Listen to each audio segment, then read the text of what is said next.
The challenge that faces a lot of young people today is seeing great role models in their everyday life. And they understand the careers that they've seen, but there are lots and lots of careers that they don't know about. That is part of the solution of how we can help to inspire another generation to move into these roles, is by showing them what's possible, showing them the excitement. Who doesn't want to invent the next iPhone? It seems so abstract to you until you meet the person who tells you, yeah, here's the things that I worry about every day in doing this. And this is the route I went in, and I was just like you. Things like that are really how we start to change the way people think about these careers.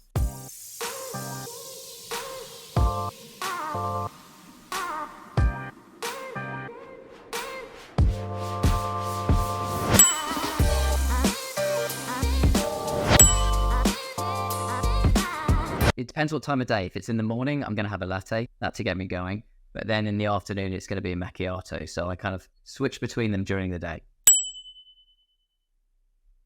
Well, I'd say I got into tech through a rather unconventional route. I spent most of my career working in the media, initially in feature films, but then moving into broadcasting at the BBC. And I was lucky enough to work on a whole range of broadcast innovation projects in that time, from early red button television through to the beginnings of iPlayer and then up to London 2012. After the BBC, I was really lucky to go and work for the Digital Production Partnership, a group of broadcasters all coming together initially to remove tape, which, saying that sounds like a very long time ago. It wasn't that long ago, really, from UK broadcasting, to move across to file-based delivery. And as part of that work with the DPP, I got to work on creating new ways to deliver really, really high-end programs, where we would usually deliver something like 400 different versions of the program, out to different broadcasters around the world, and then kind of centralizing all that into a single file bundle. And it was through that work that I started to collaborate with Dropbox. And I made the decision to move across to lead media for them in 2018. Today, I lead our global solutions function while also working on some of our newer products like Dropbox Replay. It's great to be able to take all those skills and experience that I had in the media sector and then put it to work on products that help creative users.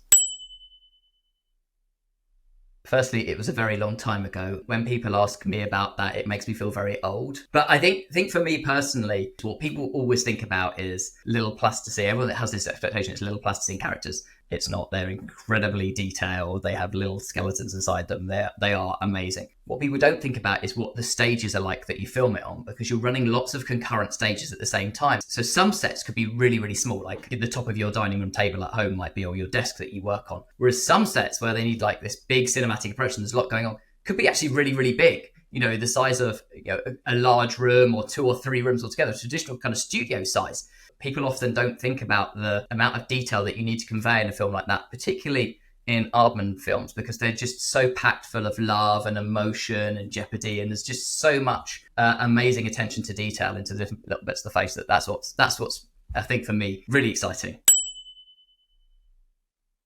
We're looking to solve some really interesting challenges that exist in the world today. And I think there are really 2 big challenges that are facing everybody at the moment. The first one is remote work, and that's been a really interesting challenge for all industries. But it's been particularly interesting for tech firms because we're building the solutions and products that help to support teams when they're doing this work. So it's been fascinating to see the flexibility that existed throughout the pandemic. Now some of that's being reevaluated by businesses around the world to try and balance the in-person experience with remote working. And that really shows up for employees, because ultimately employees want flexibility on how they work and where they work.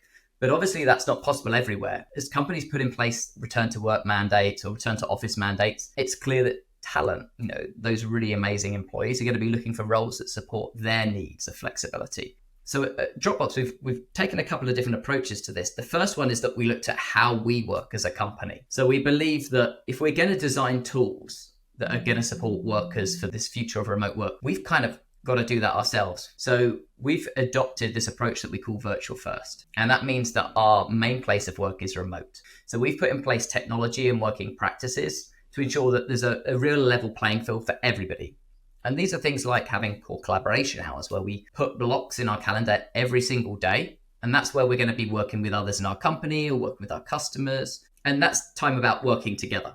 But that means I'm really, really intentional about when I'm doing work with others, but also it means I'm being very intentional about what time I'm focusing. And we found that, 42% of respondents to the Economist Impact Survey, that's something that we worked on with them, found that people, even if they were working at home or in the office, found it really difficult to work for more than 1 hour without any disruptions. That disruption could be, I'm trying to find that document, or I'm trying to find that information which is hidden in a tab and I've got 100 open in my browser, because that's how we live nowadays. That is a real challenge that we want to solve. We're designing solutions to help do that. And it's really working. 70% of our recently hired employees say that Virtual First is the main reason they applied to work with us. They wanted that flexibility, but also retention's at an all-time high.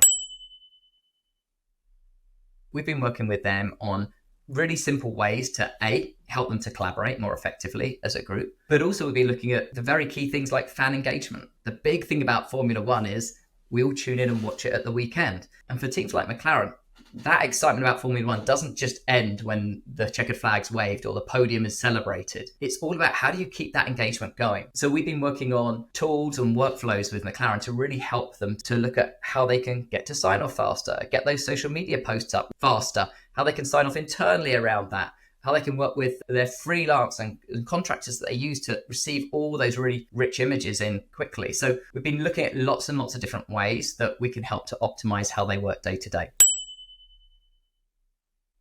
AI for a lot of companies is seen as both an amazing opportunity, but for some it's also a bit of a big challenge. It's about how are they going to apply AI to how they work. So at the moment, it really is one of those exciting times to be in an industry looking at how we can apply AI, because it's going through a time of incredible growth. It means there's lots of new solutions coming to market, and IT teams around the world are all running experiments with their teams to really understand what they can achieve, what benefits they get from that, what productivity savings or boosts that they're getting. For a lot of people, they look at ChatGPT, and that's already showcasing, the ease at which one can interact with advanced AI through a simple chat interface. But that's just the beginning. At Dropbox, we see a world where kind of tailored AI solutions that can cater to specific needs are really about empowering employees, thinking about things like a digital assistant as part of your workday. We know people spend a lot of time just hunting and pecking to find that file that they worked on 3 weeks ago and they can't remember where it is, or is it in a cloud document somewhere? That means going into lots and lots of different siloed tools to try and find that information. And we believe that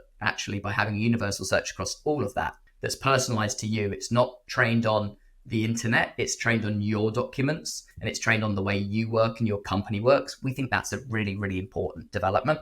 And that's the kind of developments that we're thinking about, is how can I find that information and how can I surface it really quickly and easily to the people that are looking for things.